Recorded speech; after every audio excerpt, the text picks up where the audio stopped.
we're seeing more and more people talking about intuitive eating, and you may have seen some talk about intuitive eating yourself, but what exactly is intuitive eating? That's what we're going to talk about today. So intuitive eating is something that comes up in my videos a lot when I'm talking about dieting and the problems with diets and why we shouldn't do diets. Also, a lot of times people ask questions during my live streams about diets or what we should do instead of dieting, and then I go ahead and bring up intuitive eating as the answer to that.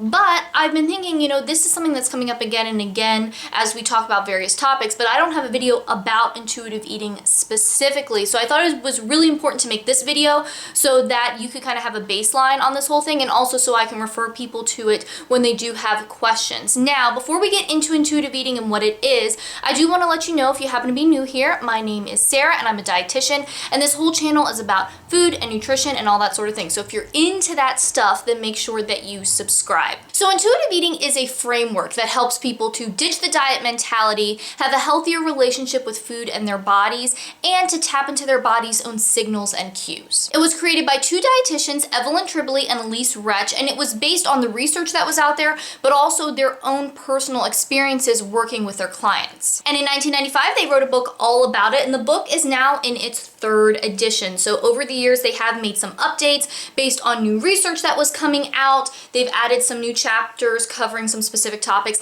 and they've also included updates on research about intuitive eating specifically, because now that this has been around for a while, there has been some research looking at this framework specifically and the impact that it can have on people. And I'll put a link for the book below the video if you'd like to get a copy for yourself, and I'll also put a link to my store. And in the store, I have this book, but I also have other books that I like and just other food and cooking products and things like that that you might find helpful. And today I want to give you an overview of intuitive eating. So it's definitely not going to be a replacement for the book. We cannot cover everything in this book in a video, and that's not my intention, but it is going to give you that overview so you can start to understand intuitive eating a little bit better. Now, from the name intuitive eating, you get a little clue into what it actually is. It has to do with your intuition and listening to your body. Now, a lot of people talk about intuitive eating, or they might think about intuitive eating and think that it is just listening to your hunger and fullness, so eating when you're hungry, stopping when you're full, and that's all it is. But that's actually only 2 of the principles of intuitive eating, and there are 10 principles total. So it's a lot more than just listening to your hunger and your fullness. Plus, sometimes people will take this misunderstanding of intuitive eating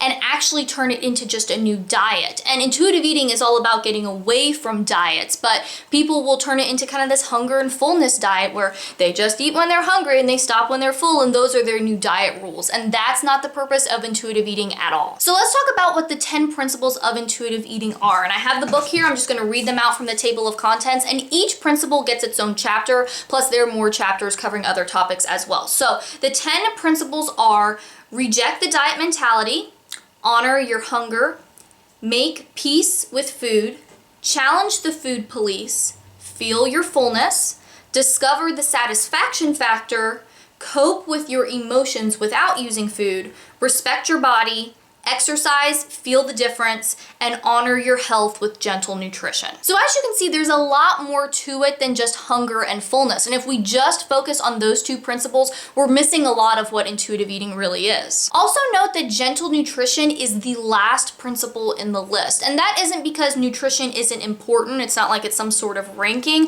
but nutrition is at the end for a reason. For some people, concern about nutrition is what's gotten them into trouble in the first place. Maybe that's led them to go on a diet, or led them to disordered eating, or even an eating disorder. And so they might be obsessing over every bite of food that they eat, or they might be trying to eat in a perfect way, or just worried about nutrition way too much. And for those people, if you put nutrition as the first thing, then they might just kind of stop there and take it and run with it and just turn it into another diet and miss all of the other principles that are so important. It's once you have all of these other principles in place that you can look at gentle nutrition and see nutrition with fresh eyes, see it in a neutral way, and use it as something that you take into consideration when you're making your food choices, but it isn't the only thing dictating what you choose to eat, and it isn't becoming something that's unhealthy. Now, because intuitive eating is about ditching the diet mentality and challenging the food police and all of that sort of thing, sometimes people think that intuitive eating is about binging on food or only eating the foods that that person deems as the bad foods. And so they think, how can this be healthy? But really, that's not what intuitive eating is about at all. Intuitive eating is about honoring your body, respecting your body, listening to your body's own signals and cues, and really just taking good care of yourself. This is a book that's written by dietitians. Obviously, they care about nutrition and health. I'm a dietitian. Obviously, I care about nutrition and health. So this isn't about abandoning health or having no concern for nutrition at all. And this can be confusing for people because a lot of times people feel like, well, if I don't have a diet or if I don't have these food rules in place, then all I'm gonna ever eat is desserts, for example. Really though, that feeling of like, I just can't control myself around food, or if I had no food rules, I would only eat X, Y, Z, that all is a reaction to the dieting and the food rules. If you never allow yourself to have a food and you're restricting it, eventually you're gonna eat that food. Something's gonna happen because your body and your brain are pushing back against the restriction. And so then when you finally do eat that food, we can have that out of control feeling of where we just feel like we have to eat it all and eat as much as possible, because that's our body's natural reaction to the restriction. It wants us to eat as much as we can, and it actually makes us feel less full and less satisfied, more hungry. It makes the food taste better because our body and our brain are like, well, we don't know if or when we're ever gonna get this food again, so we need to eat as much as we possibly can right now. And so that means if you are living with a lot of food rules and you start off on intuitive eating, in the beginning, you might eat a lot of those forbidden foods because that's a natural reaction. And sometimes people get scared and they're like, oh, I gotta go back to the diet. But really what you have to do is push through that, because the diet is the thing that's causing that reaction, and it's just becoming this vicious cycle. So we need to break that.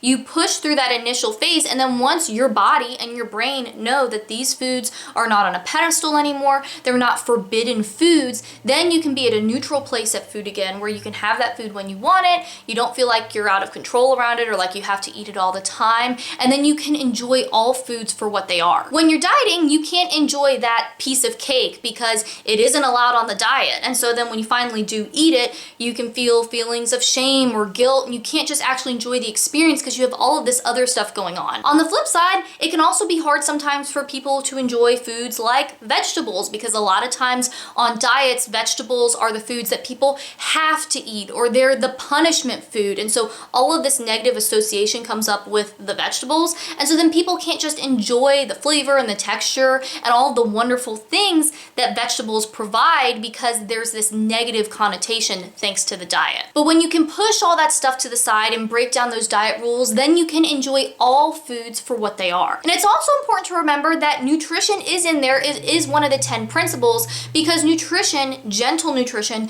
can be an important part of taking good care of yourself. But the important thing to remember is it isn't the only thing that matters when it comes to taking good care of yourself. Sometimes that concern with nutrition can get twisted and it turns into people actually harming themselves instead of taking care of themselves. They're restricting their food, or they aren't able to enjoy food, or they're ending up in an unhealthy place mentally. And so what intuitive eating does is it helps people to get away from that diet mentality that can cause so much harm. It helps people to be more satisfied with and enjoy their food. It helps people to tap into their body's own inner signals and cues rather than using outside food rules to dictate what and how much they eat.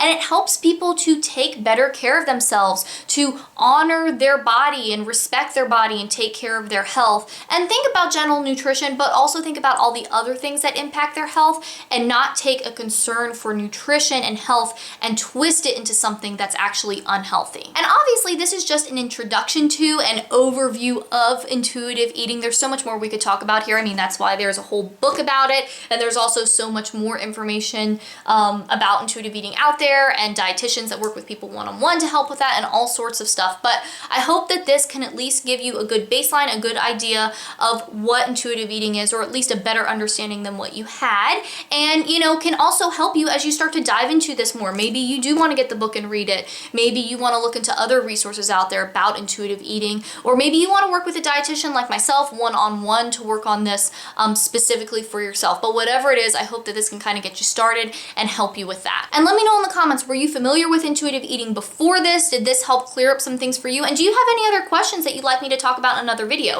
And if you happen to be new here and you want more healthy eating tips and nutrition info and videos like this one, then make sure that you subscribe, because eating healthy and living a healthy lifestyle really doesn't have to be complicated, and I want to show you how to do it. And if you want to watch some more videos, I have a couple linked over here that you might like. Thanks for watching. I hope you're having a great day, and I'll talk to you next time.